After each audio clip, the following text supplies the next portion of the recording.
So, John, we're often asked from organizations that we work with and the leaders that we communicate with, when do we know that they need to move from change management to change leadership? And what typical advice do you give to those folks? Well, it's a good question. You're right. We're often asked that. I think number one is to do an accurate count of how many people are going to have to really change what they do. People underestimate that, of course, all the time. They say, 50 of our managers are going to have to, and you push them.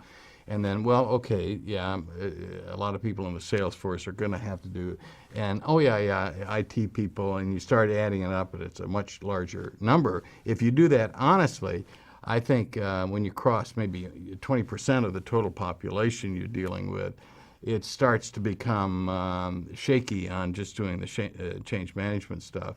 I know we talked once, and you threw out a figure that was bigger than that, right? Yeah, I would say 20 to 50%. When you 20 to 50% of those in your organization are going to have to do something substantially different, or will be impacted by the change. You're moving into the change leadership. Yes. I think another indice is simply that you're doing change leadership in a sophisticated way. You actually are spending more money on it. You're bringing in more expertise, tools, and yet it's not working.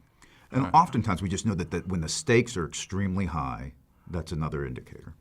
Yeah. At a certain point, stakes are high. Almost always that means more people have to change. And that brings us back to change leadership. And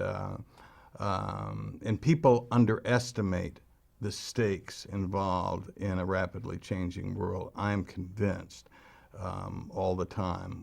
They run the economic numbers, the kind of the psychological numbers, if you will. People are underestimating the stakes associated with change.